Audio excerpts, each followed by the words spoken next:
Okay, thank you very much, Sangjin. Can you hear me okay? Yeah, thank you for that very kind introduction. In terms of getting jobs and doing well in jobs, my only piece of advice from here on in is so long as you don't mess up, you're doing a good job. That's it. I would like to thank the NAM Centre for the very kind invitation to come to Ann Arbor today, and Professor Nojin Kwak and Dr. Sanjin Lee, and Dohim Osman for very efficient administrative arrangements of all the necessary details. Everything's worked really well, and I'm very happy to be in Ann Arbor for the very first time. Looking out the window, we're all getting rained on today. Welcome to my world. If you've been to England, this is what it's like. Spring, summer, winter, autumn, it's just rain. So it's nice to feel like I'm back home, both in the Midwest and in the UK. I'm going to talk, I don't know, 40 minutes, 45 minutes or so. I'll try to keep it shorter rather than longer, so we have time for discussion. And there'll be, fingers crossed, a clip of about 9 minutes, about halfway through the talk. And I know that there's different events going on campus this afternoon, so thank you for coming to this talk rather than doing anything else, and I hope the talk is interesting for you. Just to explain a little bit where I'm kind of coming from in terms of this talk on Korean cinema. I'm very much a film studies scholar, and so the perspective that I'm bringing today on Korean films is really coming out of film studies as a discipline. The book that Sangjin mentioned that I'm currently co-editing with Dr. Nikki J. Lee in the UK is really an attempt to collate a series of essays on the history of Korean cinema. And the key research question that the book is trying to address from a film studies perspective is what is the contribution of Korean cinema to the medium, to films, to cinema? And it's a question that's not unique to Korean cinema. It applies to every other national cinema, Japanese, French, American, and all the rest. But for me as a film scholar, it's the fundamental question. And hopefully, we're assembling articles that will try to provide some answers to that key question. Today, as a way of beginning to try to think a little bit more about that question, I'll be looking at production as a particular aspect of film and film studies. And just as an example of how we can really think about this topic and the contribution of Korean cinema, I guess most, if not all of you, probably know the director Shin Sang-ok. Put your hands up if you know Shin Sang-ok. Okay, if you don't know Shin Sang-ok, I mean, this guy is pretty amazing. The only film director to have worked in South Korea, North Korea, and in Hollywood. A man of incredible ambition and organizational ability, and a vision, and somebody who tried to build in South Korea film infrastructure through studios and so on. Just an incredible film personality. So in the history of world filmmaking, I mean, it seems to me that somebody like Shin Sang-ok is a really important, significant, and fascinating figure. But in terms of film studies, we haven't yet really, I think, developed that kind of perspective to appreciate someone like Shin Sang-ok.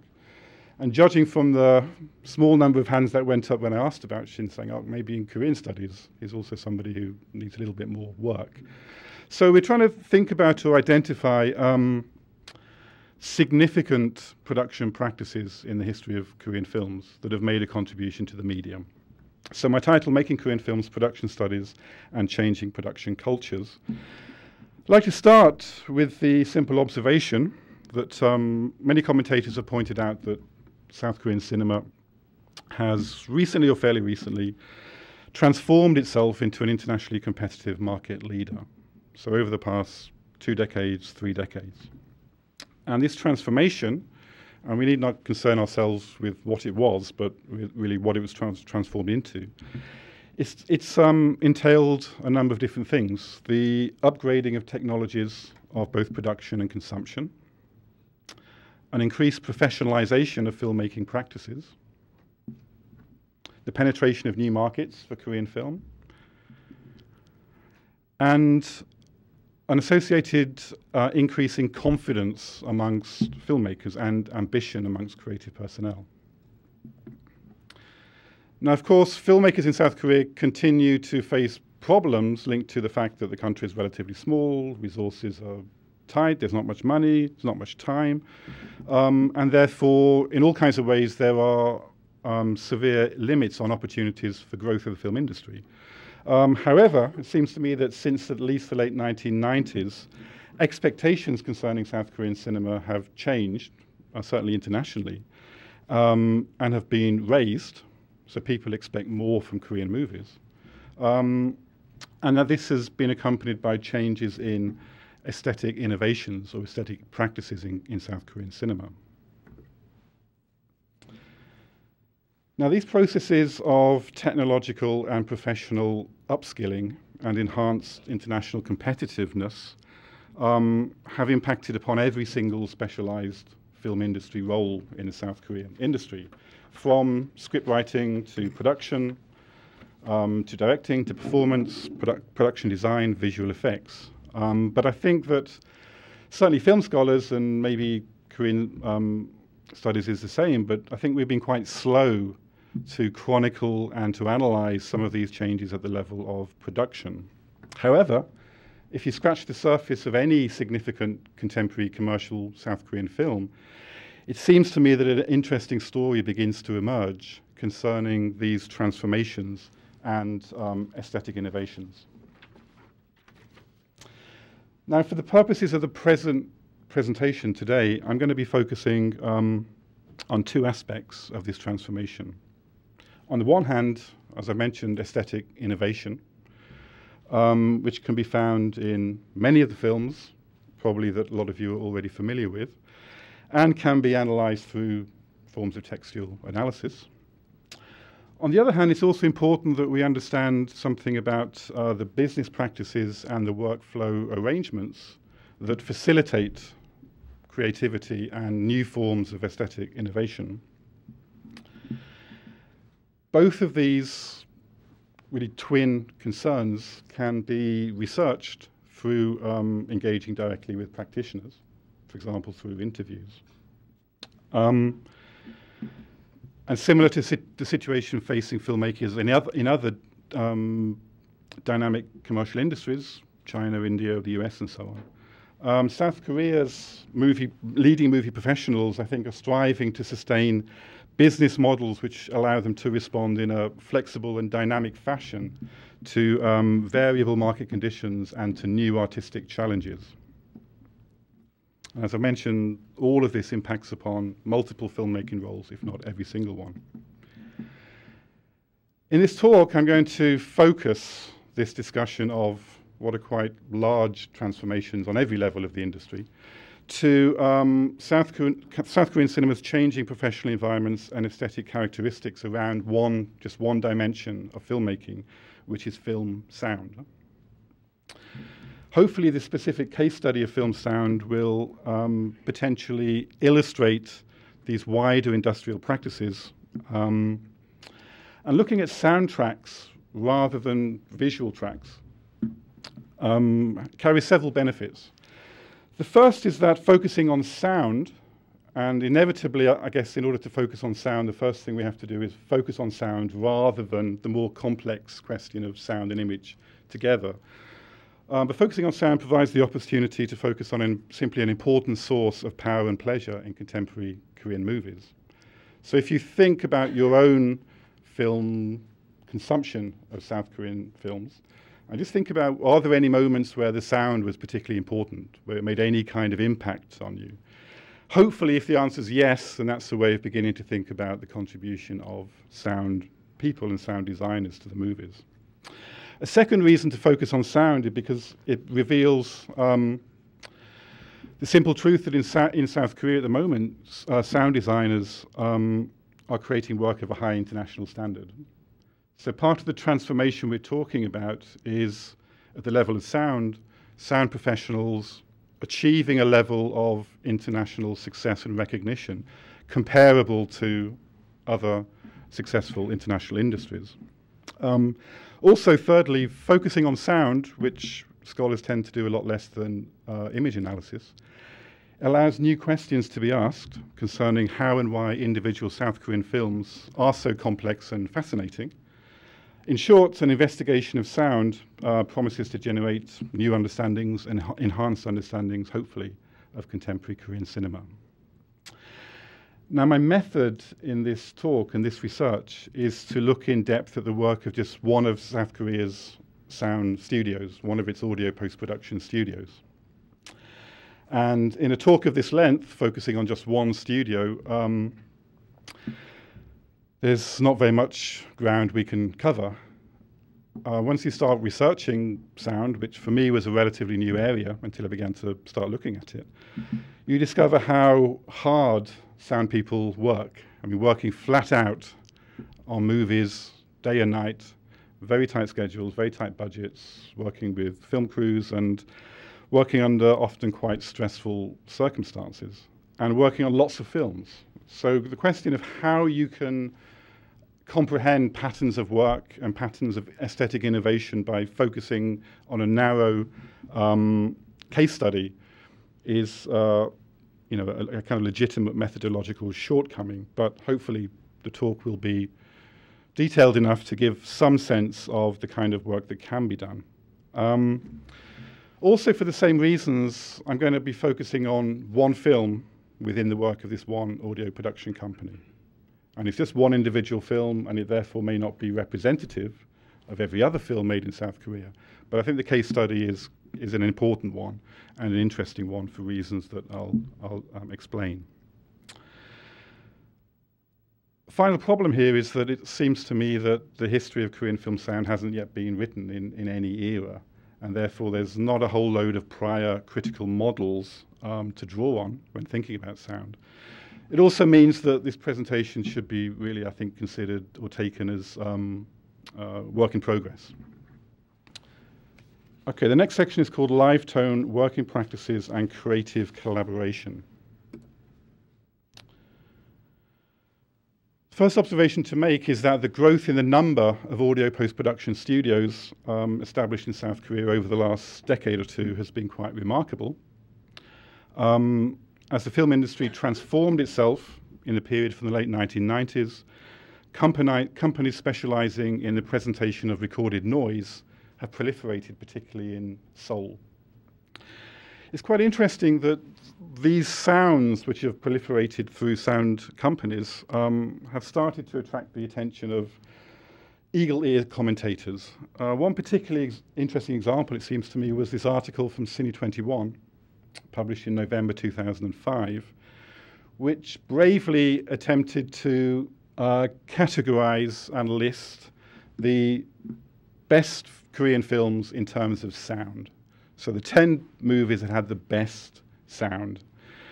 And looking at the list that Cine 21 came up with, we can see that there are 3 sound companies that are probably most important in the list. For Cine 21, the most important company is Blue Cap Soundworks, who were responsible for films like Waikiki Brothers, Sympathy for Mr. Vengeance, Brotherhood, and Blossom Again. Wavelab were responsible for Nowhere to Hide and Solemn and various other films. Live Tone for A Bittersweet Life, if you know that film. And then also a couple of other companies, A&D and the Korean Film Council. So this is a rare and I think interesting example to distinguish between and discriminate between the contribution of sound companies for Korean films. And here Blue Cap is the most important one for Cine 21. Now if we do a hypothetical exercise, and this is not empirical, it's just kind of guesswork, but if you were to ask, say, international film critics about which Korean films have the best sound, I could be wrong, but my feeling would probably be that you would get a slightly different list than this one, if only because some of these films have not been distributed so widely as other Korean movies. But it seems to me that these directors and these kinds of films would probably crop up on a list of foreign critics' evaluations of sound in Korean movies. So the movies by Bong Joon-ho, Memories of Murder, The Host, for example, and Lee Chang-dong, Peppermint Candy, Oasis, Poetry, Hong Sang-soo, pretty much all of his films, and Kim Ji-won, Tale of Two Sisters, The Good, the Bad, and the Weird, and so on. Now my guess, and it's only a guess, is that if you were to add the perceptions of fictional international critics, who I imagine would probably focus more on these kind of films, if you were to add those to the Cine 21 list of best films in terms of sound, probably Livetone would be would be more strongly represented in such a list, because Hong Sang-soo and Kim Ji-won are all Livetone clients. So all of these films, and pretty much all of the films made by these directors and others, were done at the Livetone Sound Studios.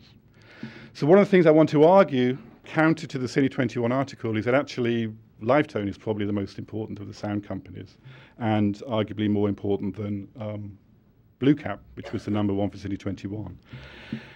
This could be further supported, this argument, by listing the number of prizes that Livetone has picked up at domestic film awards and at some international awards and festivals. And I think that if I had more time, I could kind of provide a list of accolades which would point towards, I think, a greater contribution of this particular company to contemporary South Korean cinema. So our case study is Livetone. Quick show of hands, has anybody heard of Livetone before? Okay, nothing gets by Sang-jun, but okay, well, that's good, that's interesting. So a little bit of history, first of all, on this company. Livetone was formed in 1996, and it quickly developed its pedigree as a leading player in the film industry by bringing to maturity a diverse range of products.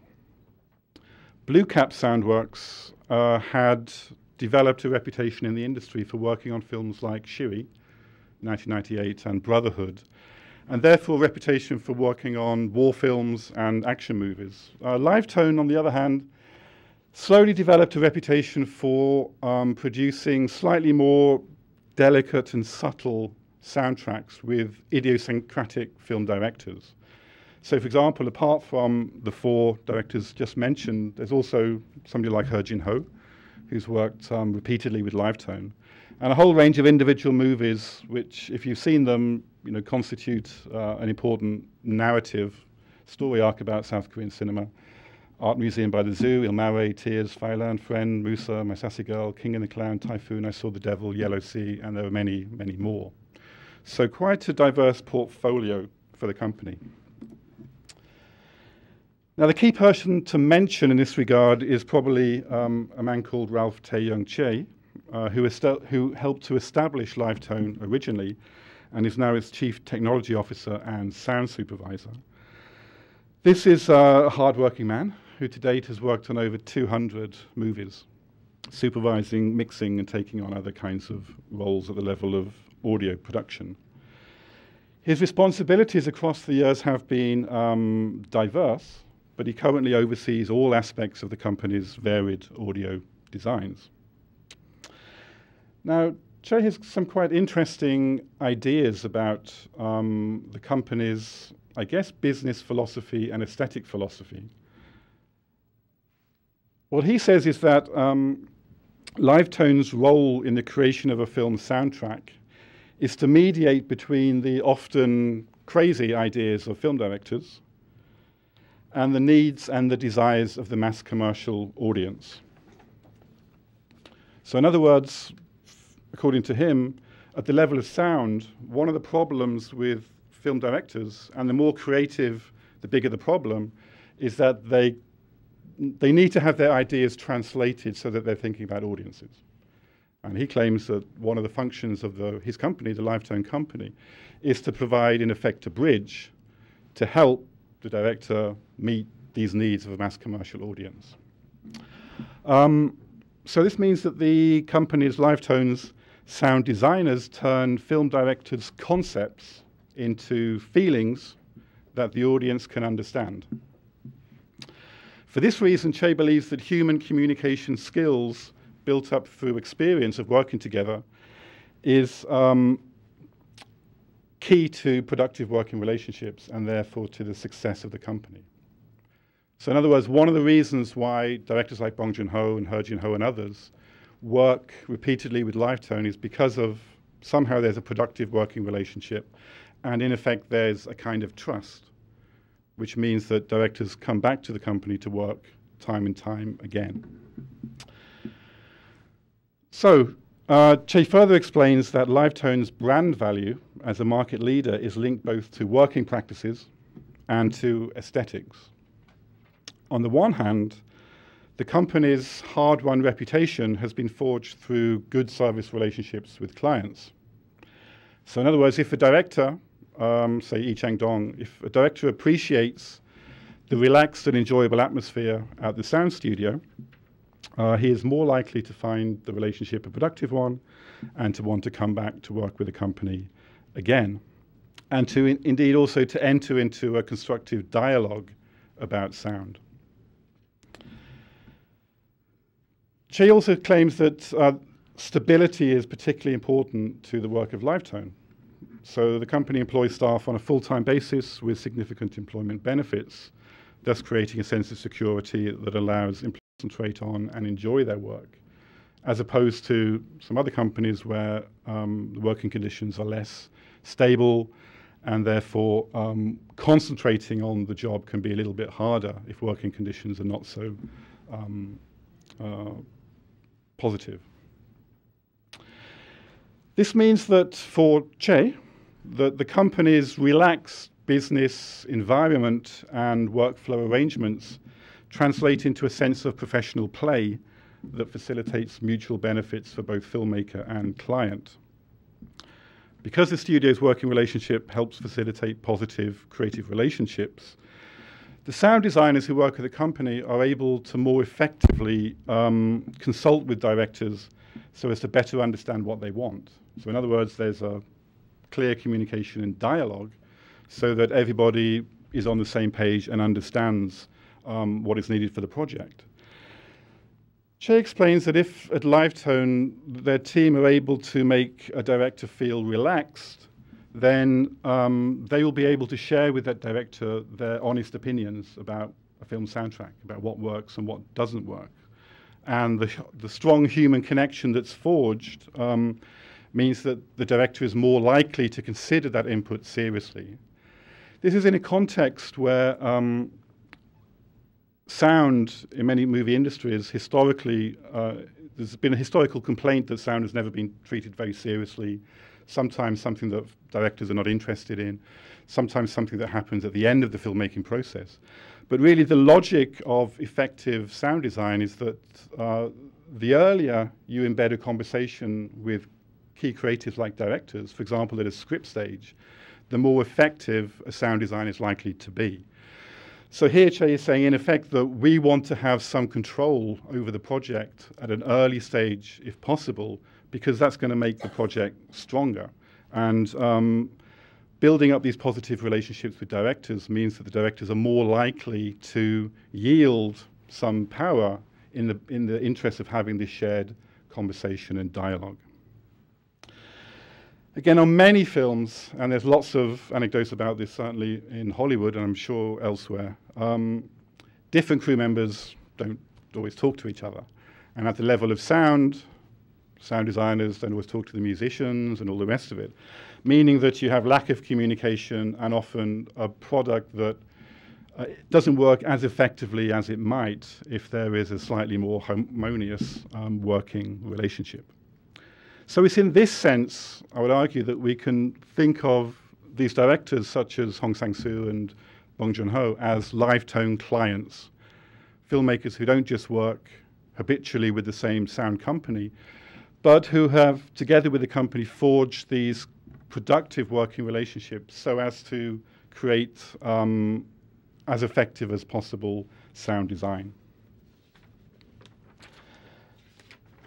Now it's kind of also interesting and important to note what is, according to Che, a specifically Korean aspect to this particular business approach to creativity. And when I was doing the interviews, this is something which I certainly hadn't anticipated or thought about, but came across very strongly as a philosophy which the company believes in and works according to.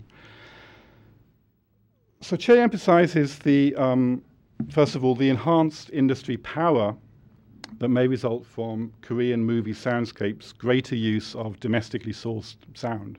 In other words, sound recorded in Korea. So his point is that historically, Korean filmmakers have been reliant on overseas film sound libraries for sound sources, particularly from American libraries. And he says the more Livetone builds up a library of Korean sounds, the stronger its market position is. He also talks about there being, quote, emotion in the sound source. So his argument, which is put into practice throughout the company's work, is that sound design is all about memory. So when listeners find themselves in a particular geographical space in a movie, if a whole variety of sounds unconsciously seep into their mind and their memory, and if there's a mismatch between an image and a sound and its memory, then there's something strange going on, and the film viewer or listener may feel a little bit confused. For Che, real-life sounds are really important in the films that Livetone work on. So recording sounds that capture the reality of a Korean social space or social environment is very important. Hence this notion of Korean emotion sound source. Now, I must admit, this was a kind of new idea to me, the idea that you record a source and it embodies a Korean sound source in the same way that you record a sound and it embodies an American sound source, was a new idea, but it makes its own kind of sense. So if you like, the company is on a mission to capture emotion in sound, to capture Korean emotion in sound, and to base the whole business enterprise around building a library of these Korean emotion sound sources. And indeed, many of the Korean films produced at Livetone these days have 100% source Korean sound, which is a phenomenon that's been occurring since about 2005. Okay, there are various other ambitions which the company have, but I won't talk about those now. So let's go on to a case study. So I want to talk a little bit about the movie Mother by Bong Joon-ho as a way of focusing in practice some of these theoretical or conceptual notions about business practices and aesthetic innovation. So quick show of hands. Can I ask how many people have seen or heard Mother? Okay, thank you. Quite a few. We're going to see a clip in a few minutes, so particularly for the benefit of people who haven't watched or heard Mother before. Mother is Bong Joon-ho's fourth feature film to date, and as I've already mentioned, all of them have been, in terms of sound, they've been produced and sound designed at Livetone. Therefore, it's safe to say that Bong Joon-ho is one of these clients who seems to have found a productive, comfortable working relationship with this particular sound studio. Prior to Mother, Bong and Livetone's three previous collaborations had all, I think, been quite interesting in terms of the creative characteristics of film sound. So, for example, the first movie, Barking Dogs Never Bite, quite a nice, quirky movie, and the anecdote which Che tells about this film is quite revealing. I think both of the working relationship between director and company, but also the kind of quirkiness and the way in which the director thinks. He said that when they were working with Bong Joon-ho on the concept of Barking Dogs Never Bite, he was confused by the very, very first scene of the movie and what the director wanted. So if you've seen that movie, you might recall that the first scene, I guess, is maybe set in an apartment house, and there's a man looking out outside, and there's the sound of a dog barking. And the sound of the dog is in surround sound. And if you hear that first scene, it is a little bit confusing, because it's noticeable. You notice this sound going around the speakers. And therefore the question is, well, why is this barking in surround sound? And Chase said, well, that's exactly the question I asked of director Bong. Is like, why do you want this in surround sound? I don't quite understand. And Bong was saying, well, What I want is when I go into a movie theatre, I want to be able to know that the sound has been correctly calibrated for exhibition. So I go into the theatre, that first scene comes up, the barking dog is in surround sound, and I immediately know that the speakers are decoding the information correctly, and if it sounds correct, I can go home. So it's like an interesting and quirky way of thinking about sound. And for Lifetone, also a lesson, an interesting lesson, because they'd never had a filmmaker like that who quite thought about sound in that way. So Memories of Murder, if you listen to the soundtrack for that film, there's quite a few interesting moments in particular when, for example, you get distortion of sound perspective to represent the certain perspective of individual characters, and quite a sophisticated soundtrack in all kinds of ways. The Host was a new challenge to Lifetone, partly because the monster is obviously an unrealistic monster, and a fantasy monster. So as with all monster movies, sound designers can have fun putting together sounds coming out of the mouth of a monster that doesn't actually exist. So Bong and Lifetone worked on the concept of the monster in The Host, which is a monster that lives on both the land and the sea. And the challenge is, how do you represent, in audio terms, a monster who lives both on the sound and the sea? So Lifetone, first of all, started working with the sounds of a dog again, thinking that a dog can live on the land and the sea. But according to the company, it just didn't work. And then they thought about using the sounds of a sea lion as a hybrid creature that does live on both the land and the sea. The problem, in terms of the Lifetone philosophy there, is that sea lions have never lived in South Korea, and therefore the sound is not, if you like, realistic or encoding a Korean emotion. They then came across a solution which was to mix together the sound of a sea lion, elephant, pig, and various other sounds to create this hybrid monster audio sound. And the sound of the sea lion was obtained by requesting the sounds from a Hollywood sound designer who sent the digital file. This means that The Host is not a 100% Korean-sourced audio soundtrack. But if you think about it, even using an American sea lion with other kinds of Korean sounds for The Host makes a little bit of sense in terms of the story and the whole narrative about American and Korean relations in that narrative. The director also insisted that the monster, the so-called monster in The Host, had a human dimension, and therefore Odell Soo was employed as a voice actor to have his voice superimposed onto all the hybrid animal noises to create the sound of the monster. And this comes through particularly in the scene where the host, the creature, is killed and sinks to the bottom of the river. And when you get this kind of groaning sound of, I hope I'm not giving away the story to anybody here, but you get the groaning sound of the creature unfortunately passing away. And the influence for this sound is very much Jaws, the Spielberg film, where exactly the same thing happens. But you get the human voiceover overlaid onto all these animal sounds. And Chase said that the concept was to give a human voice to the creature at that moment, because when the creature is dying and sinking to the bottom of the river, it's kind of saying the implicit question, why me? Why have you killed me? I've done nothing wrong. I'm just a creature. And that's why you have that human voice interjected there. So there's a track record of interesting creative collaborations between company and director on all three previous films. And Mother really continued this playful engagement with film genre conventions and expectations by returning to the thriller format which had been used for Memories of Murder. The story, if you haven't seen the movie, very, very quickly concerns the relationship between a mother and her son. The son is arrested for murder, and the mother takes it upon herself to try to solve the crime and to get her son released from jail. There's more to it than that, but very, very simply.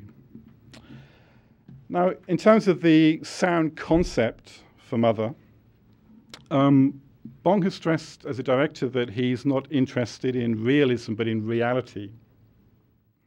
So again, there's this kind of match between the director's interest in reality and the studio's interest in Korean-sourced real sounds. At the same time, Mother is also a film thriller, and the conventions of the thriller were also really important to the concept.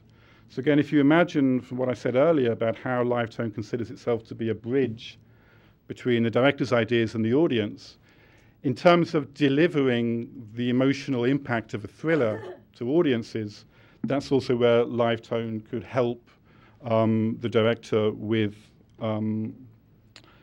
delivering those expectations, if you like. So the key concept was a mixture of realism and thriller movie conventions. And the script presented the company with this challenge of how do you combine realism and reality with thriller conventions. And also with this notion of the Korean emotion sound source, which Live Tone likes to capture for its movies.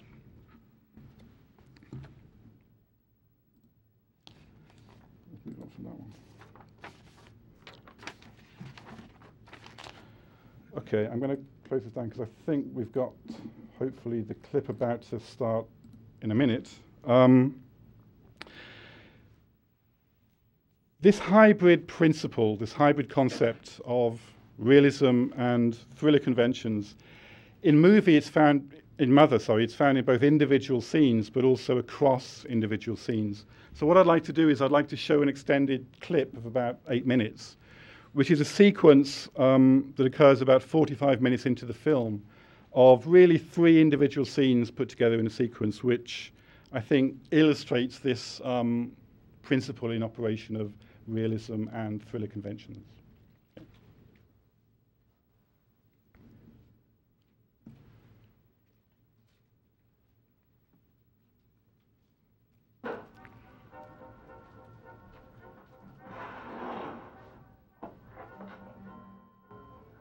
여기는 진태의 집입니다. 잠시 부재 중이오니 음성 메모 남겨주십시오. 낚시용품, 각종 미끼 문의하실 분은 핸드폰 0101-3154-1406으로 전화 주셔도 됩니다.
이것만 빼고.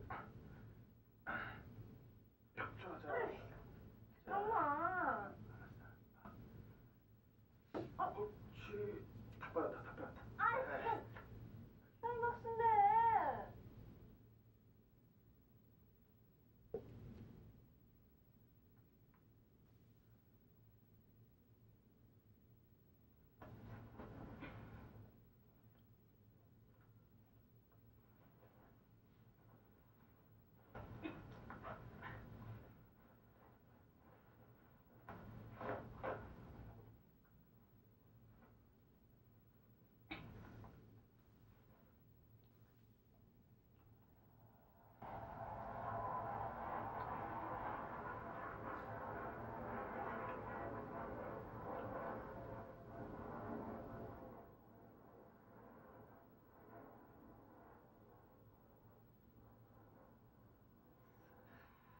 스파게티.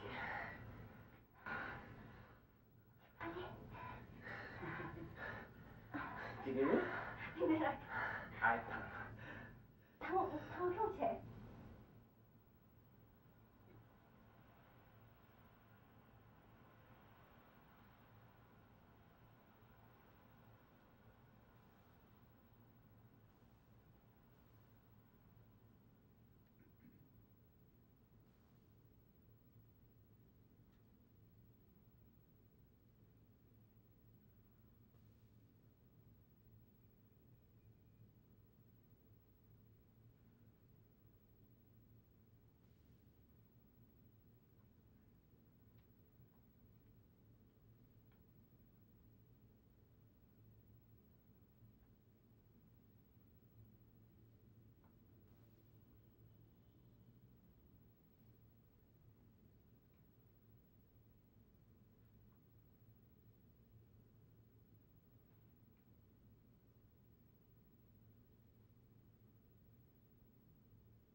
Okay, thank you, Donnie.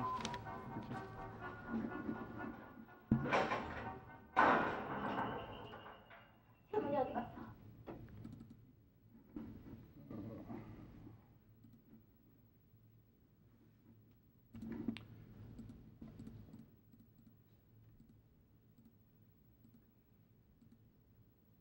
Okay, so just moving towards the final section of my talk now, and thinking a little bit about this extended sequence in terms of the principles we've already outlined about live tone. So in the sequence we have three really kind of scenes, three scenes which are all connected with each other. First of all, the mother walking towards the suspect's house. then this longer scene of the mother stealing away in the house with a piece of what she thinks is evidence of murder, and then her escape from the house. And in auditory terms, I don't know if you picked up where I'm going to go with this, but the sequence embodies this hybrid principle of hybrid elements that director and sound studio were working towards. The central scene, the middle scene, I suppose is the crucial one. And there's a quote from director Bong when he talks about his intention, or stated intention, to depict a silent room with everything so tranquil and still.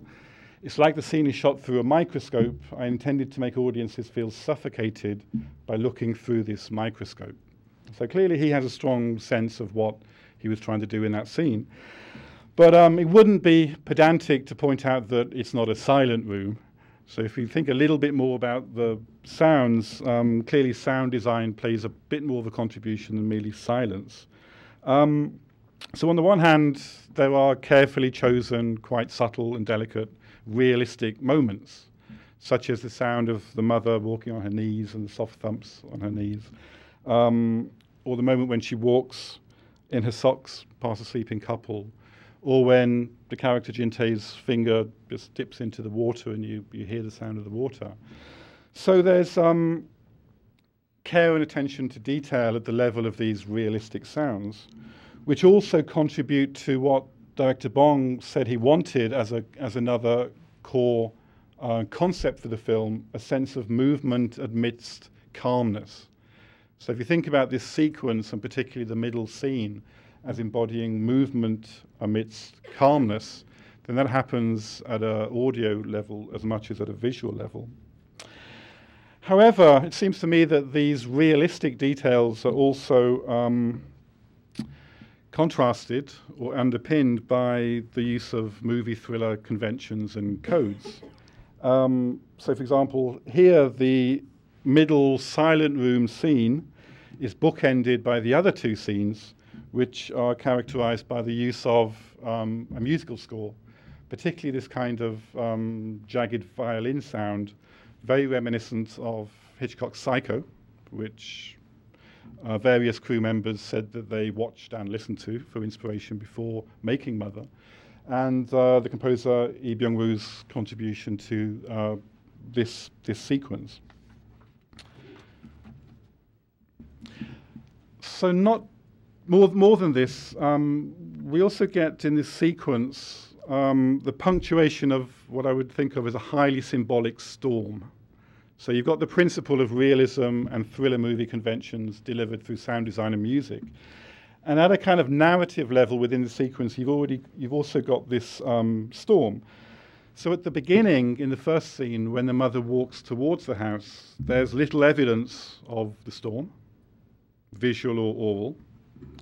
However, once inside the house, there's one brief inserted shot which allows us as an audience to see and to hear the effects of the storm slowly beginning to brew, to build up, blowing in the trees. Now, this device works on a number of different levels. It's a very emotional device. So as the storm develops throughout the rest of the sequence, it's linked to character emotion and thus to audience emotion.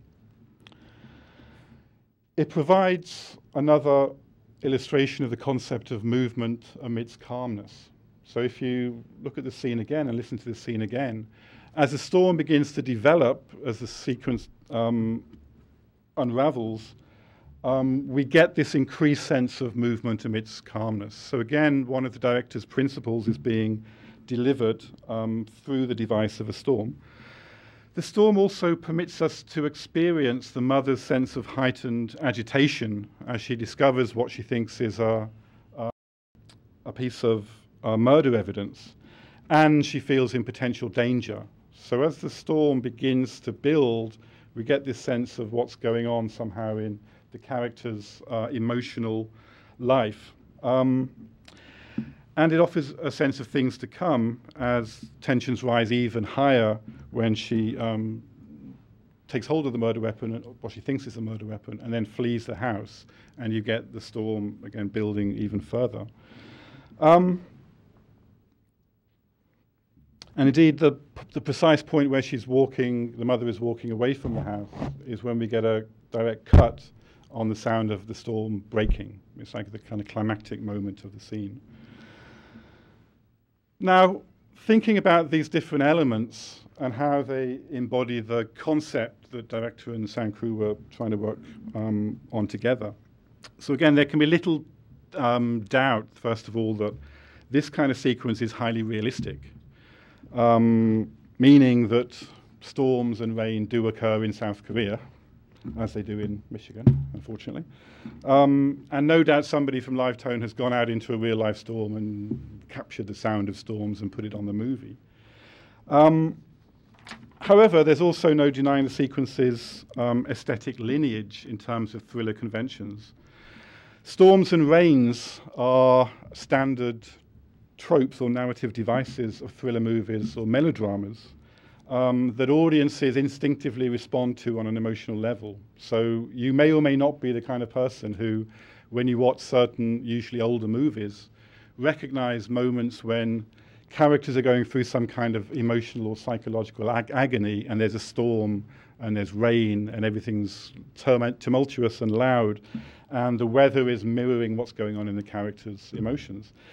Those kinds of narrative and aesthetic devices are they're movie cliches from thrillers and from melodramas. And they signify that all kinds of heavy things are going on when you hear a storm in a movie. So we have this slightly strange, again, principle of hybrid elements, but a strange combination of highly realistic, subtly captured sounds with the most formulaic kind of musical elements and sound elements that somehow work together. Now, I suppose a key point to emphasize here, and it's an obvious point, but it's worth emphasizing, is that all of these devices represent choices that have been made by Livetone and the director and other people talking to each other. So the important thing here is that the director has a concept for the movie, but the concept can only be delivered at the level of sound if the sound designers are talking with the director and probably with the script writer, if they're probably talking with the composer so that the music is not competing with the sound effects but is in harmony, and that these concepts are discussed ideally as early as possible in the production process in pre-planning or script stage rather than later on, as often happens with a film soundtrack.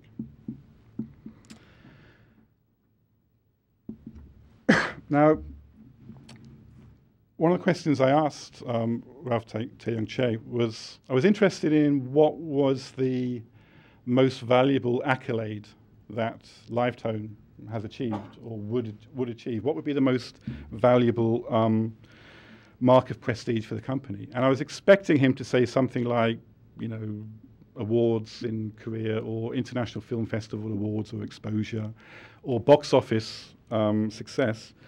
And instead he said, well, the single most valuable accolade that the company has ever received was a nomination to the prestigious Golden Reel, which is, I discovered, given by the Motion Picture Sound Editors, the leading international society of audio engineers. So he told me that this is the first time a Korean film has ever been nominated for an award by this particular organization. And he said that this was the achievement that he was proudest of for the company, because what it meant is that at the level of international competitiveness and peer recognition, there was no difference between a Korean film and a film made anywhere else in the world. And for the first time ever, this peer recognition had been achieved by a Korean movie. So that gives, I guess, some indication of the level of professional achievement that the industry is now working at. So to conclude, just one more minute, then I'm done. Mother is just one example of scores or hundreds of films that we could look at to illustrate the workings of just one sound company in South Korea, Lifetone. There's a question about whether the company is unique or representative of sound companies in South Korea. My feeling at this stage is probably a little bit unique, but maybe it needs further research to clarify that initial speculation. And I think finally it's interesting to consider that the achievements of sound designers, certainly at Lifetime in South Korea, are all the more impressive precisely because they've been achieved in South Korea. And what I mean by that is, going back to what I said earlier on in the talk, that it's a relatively small country, time is tight, budgets are tight, resources are tight. And therefore, if sound people in a country with challenges of time and budget can achieve something of the nature of a Golden Reel nomination, then I think it makes their achievement all the more impressive. And it raises the question about, with these very, very hard-working and I think talented sound designers and sound crews, what could they do with more time and more money? Okay, thank you very much indeed for listening. Thank you.